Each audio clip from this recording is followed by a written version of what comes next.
Good morning. What's good? What's going on?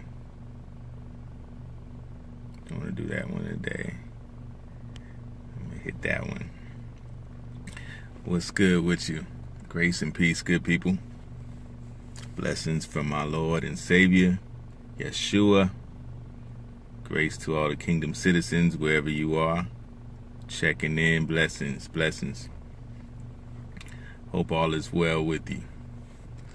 I just wanted to come on here and speak some encouraging words to prophetic people growing in grace and truth. Blessings, my sis. What's going on? Just wanted to talk a little bit about prophetic maturation and talk about our journey as we grow in our insight, grow in our ability to discern the signs, the times and seasons, and the signs of the day, and understand how to recognize what he's bringing us into. I was reflecting on Samuel, the prophet Samuel, and even in his older age, he was still learning lessons from Yahweh. One of the lessons he learned whenever he was going to look to find who the king of Israel would be, who the next king would be, and he went to Jesse's house. And we're familiar with the story where he is looking around and he's looking at the stature of the brothers, and the Lord reveals this great message, and he says, man looks at the outside, but God looks at the heart. And that's a lesson he learned, even being a mature prophet, even establishing prophetic companies and schools of prophecy. He was still learning lessons. So we have to always be sensitive to him, humble, learning, always discerning what is it in this season that he wants me to learn about the prophetic. And that right there, I would say, is something that prophets still deal with. Novice prophets, budding prophets, we still, a lot of times we deal with the obvious, and a lot of times we want to speak to things that have become obvious. But as we grow in our maturity, we have to begin to start seeing the things that are obscure.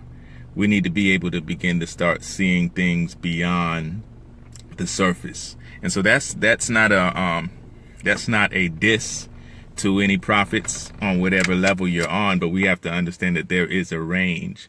And the more that we grow in prophetic grace, Brother Kev, peace, King, the more that we grow in him, that he'll begin to start showing us things beyond the obvious.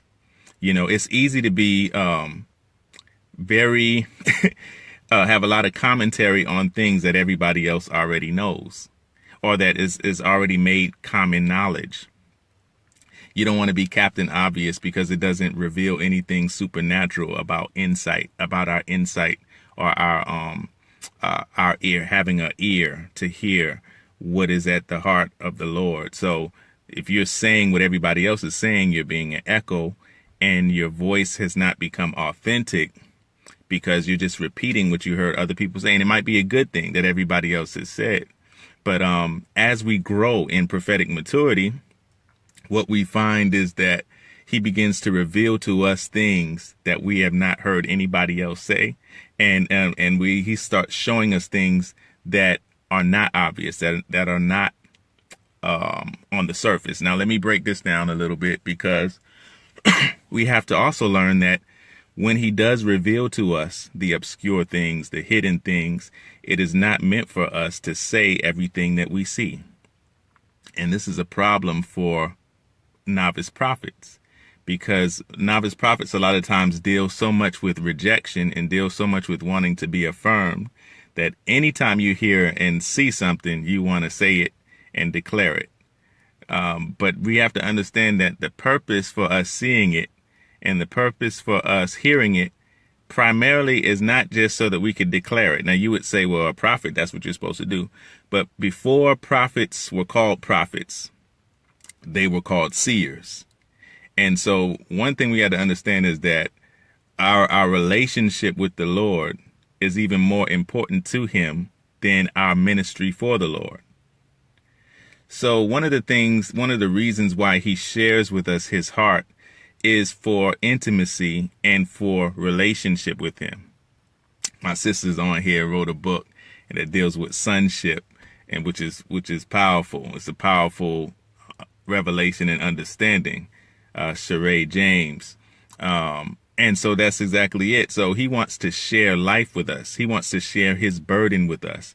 He wants to share his perspective with us. So before we go and do anything, before we declare and decree, before we cast out, before we, bring down strongholds and all that kind of stuff, we need to understand that one of the main reasons why he's sharing it with us is to build intimacy with us so that he can relate to us as Father and we can relate to him. And as we grow in our relationship with him, he could also call us friend, and we can call him friend, and we can deal with kingdom business and just deal with the fact that that I understand what his sentiments are. I understand not only what he has, his principles or his commandments, but his preferences and his dispositions in a particular period in time.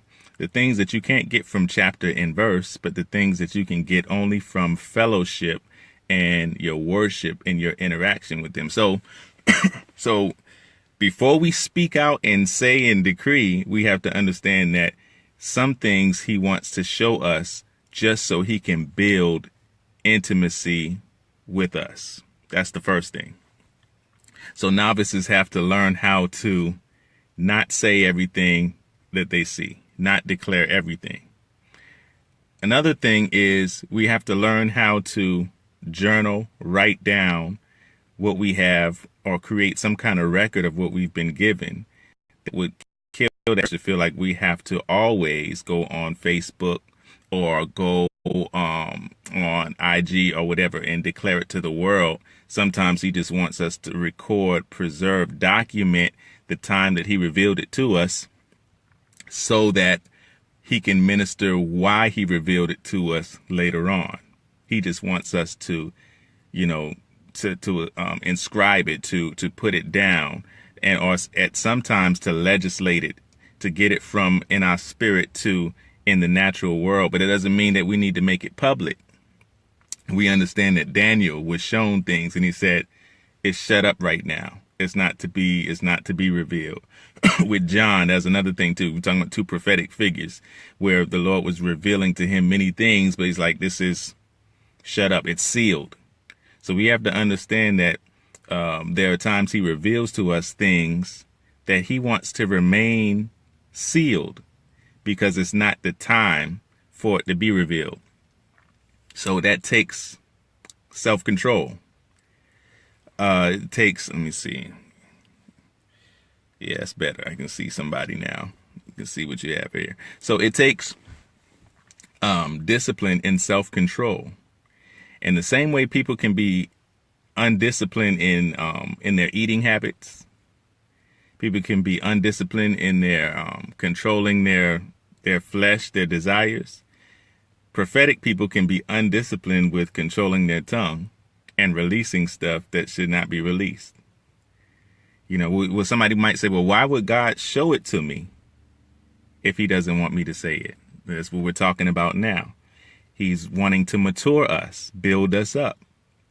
I promise you, he's not showing you everything that he could show you, but he wants you to manage and handle where you are so that you can get the deeper things. Another thing is he shows us stuff so that we can intercede, so that we can pray, so that we can do warfare in the heavenlies, that we can do it in secret. He's revealing it to us in secret. And a lot of times he wants us to do warfare in secret concerning the things that he's shown us. Or it may not be warfare. He might just want us to just declare it without anybody else being around. And a lot of us, we release words. Let me make sure I plug this up. Let's see. Power's going dead, so we'll see how this goes. But many times we'll release words because we want people. We want to see how people are going to respond. We want to see how people are going to react to the words.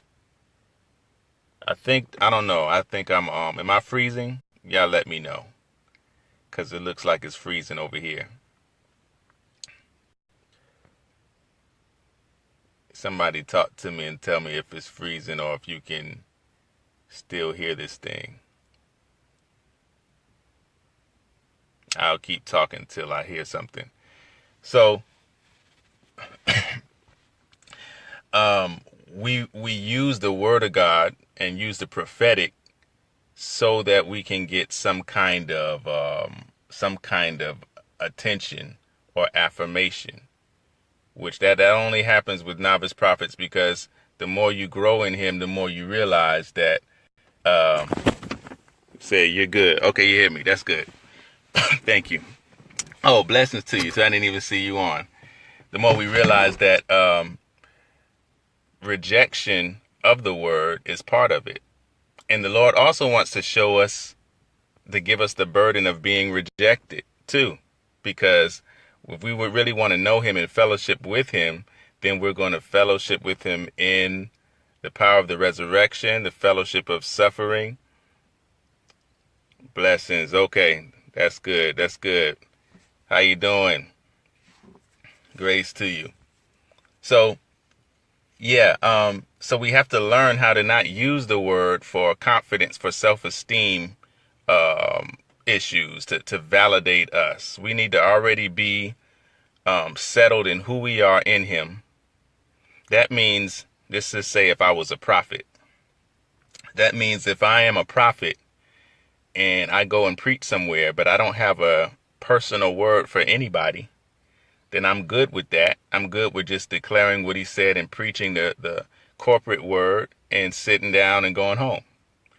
You know, but some people feel like they have to show, they got to put it on. And I'm not saying that when we do that, that's a show. But I'm saying that I'm just dealing with the inside stuff right now that happens within prophetic people, and that we feel like we have to show for the purpose of validation so that you can know I am who I am. I have a revelation. I am, a real prophet. But to really get the heart of God, we got to die to all that kind of stuff. Like, we got to check our motives.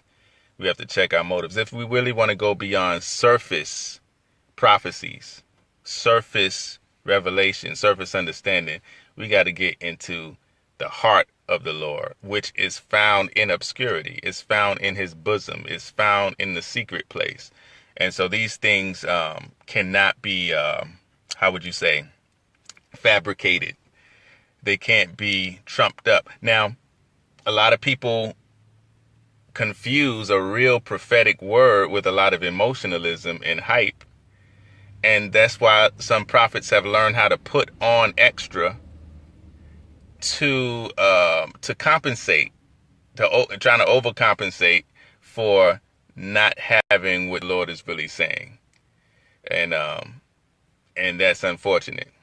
Now, with me saying that, I will also say that the Lord uses poetic, prophetic people who are poetic, artistic, and their demonstration or their expression of the gift may be elaborate. So that doesn't mean that they're trying to put on just because their expression is elaborate. Once again, we're talking about the Lord looks at the heart, what's going on inside. So somebody can be dull and be full of pride. Somebody could be very expressive and be very humble. But we have to look at the heart, not just look at the external. So that's what I'm dealing with. So as we move from that, we won't begin to start just being, like, say, Captain Obvious, pointing out the most obvious things. So, for instance, for me, my tolerance level, whenever I'm going to places and preaching, and I see some real flaming, effeminate people in key positions trying to hijack the worship service, that does something in my spirit that just, it hits me the wrong way. So I deal with that when I'm, in services and, but the Lord has taught me, just because you see it, just because it's there, just because it needs to be dealt with, it doesn't mean that you're the one that's supposed to speak to it. It doesn't mean that you're the one that is not being dealt with by somebody else. It doesn't mean that it's not being addressed just because you see it, or that it won't be addressed. And so sometimes I'm showing you things not so that you can address it when you go to a meeting, but so that you can survey what kind of spirits are in the church. You could survey what the climate of the church is corporately, that you could kind of see what is being introduced. So sometimes I'm showing you things so that you can, because if you're just stuck in your house all the time and in your own worship and in your own flow, you don't know what's going on in the culture of the kingdom or in church culture. And whether it's conference culture or prophetic gatherings or whatever the case may be, you don't know what's going on until you get out and see some things. And everything you see, you just can't be trying to speak to all of it. But I'm giving you intel. I'm giving you information. I'm giving you insight so that when it is time to address it, because before you just blurt out something, I want you to be well versed and well prepared. And see, that's another thing too. A lot of prophetic people think that this is the novices now, but think that being prophetic means to be impulsive, or it means to be spontaneous or sporadic. In other words, I don't really feel like I'm being prophetic unless I do something that I did not prepare for. Unless it just, I'm just moved by the Spirit and I say. And people feel like that's prophetic. But it's also prophetic. There's a thing called prophetic planning. There are things that are deal with mapping. There are things that deal with, comprehensively understanding what you're speaking to so that you can go into it, not just with a word, but also with wisdom and insight with a plan. So at times, it takes a while to prepare a mature prophetic word for a particular thing. So though you might see it instantly, you might need to prepare how to say it, when to say it. Yeah, and that's the maturity level, right? Because the more novice we are, the more impulsive we are, and the more we feel like we have to come up with something right away. So it takes maturity. And I remember growing up in the prophetic. I remember that. And I remember when people would come in looking crazy in our Watchman services, in our Raw Word services. And I couldn't wait to get the mic because I felt like my job was to dismantle everything that went on.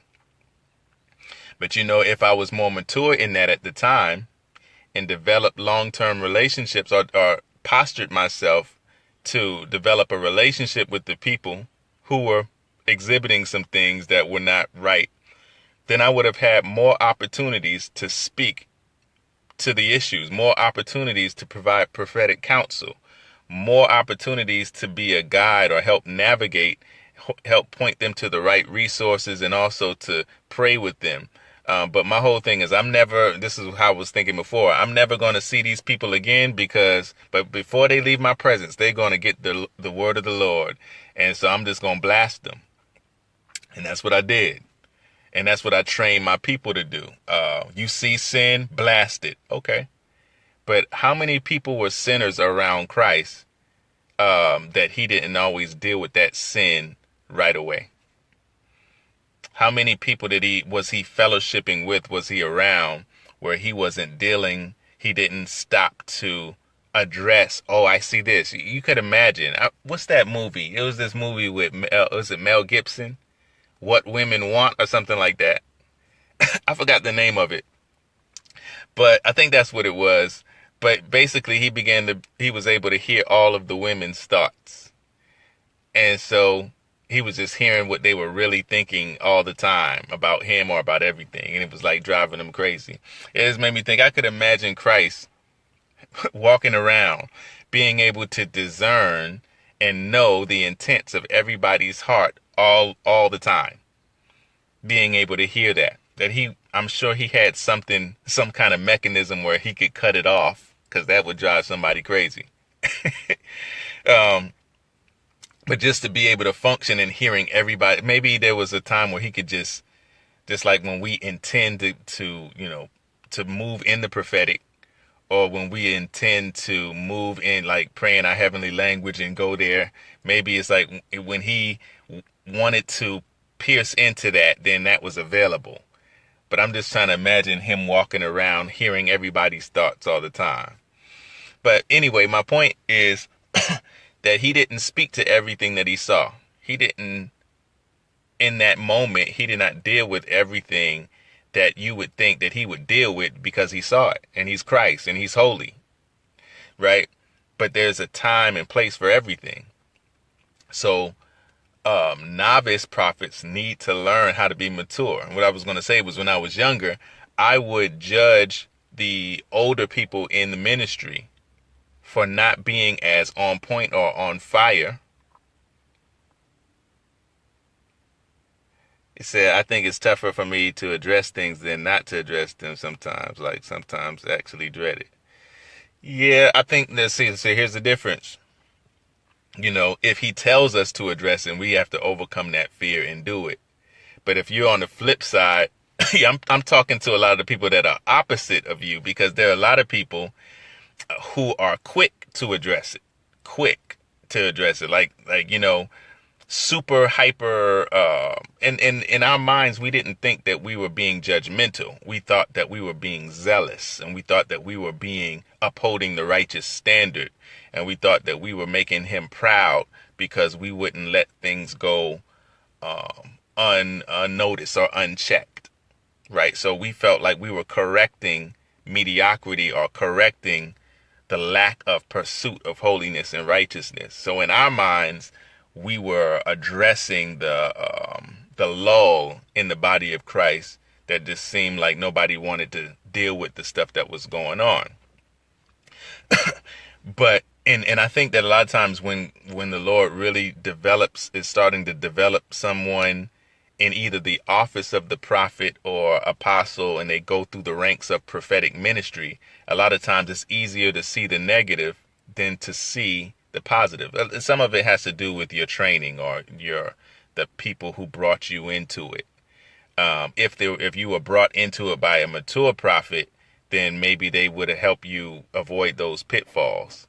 But I know a lot of times if you came up like just getting what you could get and getting the information you could get, and I remember we would get the books and understand the spiritual warfare and the demonic activity that was going on and whatever. So we could see demons like crazy, and we weren't just making it up. Because we studied about demons manifested a lot. Because we studied about wickedness and sin and what was sin, we kept seeing it manifest all the time. But I was going to say that I believe that it's easier for people who come up like that to develop a mindset that everybody else is not really hitting it, they're not pursuing righteousness. So, and a lot of prophets need to mature. I'm not saying that in a certain season, he does not take us through that track of seeing everything to train us, to teach us, to help us know. But we have to mature out of that and come to a place of recognizing that I can see Judas doing what he's doing, but there's a place for him right now. I'm not going to fire Judas. I'm not going to try to cast anything out of Judas. I see, because once we know what the heart of the Father is for a particular person or a particular relationship, I'm going to let this play out for the glory of Yah. Now, if I need to address Peter and say, get thee behind me because you're hindering me, I'm going to address that. But if I need to allow Judas to do what he needs to do, then I need to allow that to happen too. That's where we come into prophetic discernment, knowing when to address something and correct it and rebuke it, knowing when to let it play out its course because it's a part of the fulfillment of the assignment. So we have to understand that, these things happen. These things happen. Every devil is not meant to be cast out. And I know that's kind of hard to say. Somebody might say that part was heretical, but it's true. Every devil is not meant to be cast out. Some devils are meant to be right in the place that would propel us into where we need to go. And when we have to know that, and that's the difference between just not addressing what we should address and recognizing what's there, but recognizing that that is going to have to play out its full course. And then they're going to manifest themselves, and they're going to eject themselves because they're going to show themselves to be who they are, and then they're going to play themselves out. We have to know the distinction, know the difference. So this is why I believe apostolic and prophetic ministry work well together, because the apostolic ministry, a lot of times, because it's based on strategy and warfare and the wisdom of God, can kind of balance the prophetic impulses, the novice prophetic impulses, and kind of set a parameter or framework for them to grow in a proper manner. Because the gift is without repentance, the gift can increase and the gift can advance, but we still need wisdom that comes along with the office. So it's not just about developing our gift and learning how to prophesy and learning how to discern in word of knowledge and learning how to move in healing and miracles. It's not just that, but it's also learning the wisdom that comes along with each field or with each gift, which in and of itself has its own culture, it has its own academia, it has its own. So it's not just about the gift. It's about the office, the field, the range, the acumen of the prophet, the protocols of the prophet. And some people just want to learn how to prophesy or see the gift in operation, but have no regard or concern for prophetic protocol, for the principles that govern it, for the boundaries that govern it. For example, and I think I'm about to be out in a minute. For example, the prophetic gift, in terms of authority in the spirit, the prophetic gift is a more weighty gift than the pastoral gift. Now, this is not to take away from who pastors are, but the way that the prophetic operates is more weighty than the shepherding gift in terms of governmental emphasis and in terms of dunamis, the operations operating in the dunamis power of God, and in exousia. But whenever a prophet goes into a house where a pastor is, senior pastor is there, that prophet, the protocol is that prophet needs to submit and subject their gift up under that pastor's influence and role while they're in that jurisdiction. And see, so some prophets are not told that. So they carry that strong gift, that strong authority, and a lot of times they try to bully pastors, or especially if they're in transit, they're transient. They're trying to see what the Lord wants them to do. They might partner up with a local church somewhere for a little while. And then you find that there's this tension because you got a prophet who has to submit themselves to a shepherding gift, which is frustrating because just by design, the prophet's desires and emphasis is going to be different than the shepherd, unless it's a mature shepherd who understands what it is to work with prophets and to give them what they need. So that's a whole nother topic. But I just want to highlight the protocol has to be taught to prophets. This is why the school of prophets is needed. Because some people say, well, you don't need schools of prophets. Like, that's too much. We just need to study the word, live right, live holy. All these people coming up with schools of apostles, schools of prophets. You don't need all that. But yes, you do. We need it because there are other things to discuss outside of the operation of the gift. There's other things to learn. There's protocols. It's also, I don't know if you know this, but a lot of the prophets used to read the other prophets, that the books that were in circulation at the time. They would read the prophets, and a lot of those prophecies that they produced was as a result of them reading the other prophets, but also their own intimate relationship with the Lord and that kind of thing, working together. So they were encouraging each other. They were teaching each other. They were showing each other what the prophetic office looked like. So there's an academic aspect of it. Not that you must go to a school to be a prophet, because you can be called out in the wilderness without being connected to anybody. And he can say, I called you, if you were a shepherd, I call you to be my mouthpiece. But if we have access to the things that standardize the office, or the things um, that are consistent in what he requires for prophets or any gift, then it's helpful. So anyway, I feel like I'm rambling now, so I'm about to get off. But I just want to say that continually be postured to grow, no matter where you're at. If you've been prophesying, if you've been standing in the office for 20 years, 30 years, anywhere where you see that you begin to start leaning on your crutches or leaning on the obvious thing, which eliminates your need to pursue him because you're just speaking to the obvious, then that means you might want to look at that and see if you can go deeper into the heart of Yah for a fresh word, fresh insight, fresh direction, so that you can be a blessing to his people. Thank you. Thank you. Well, I'm glad it's ministering. I'm glad it's ministering. I want to help the prophetic people grow up, continually grow. We all need to grow. We all have to grow. But what was the thing the Lord was just about to say?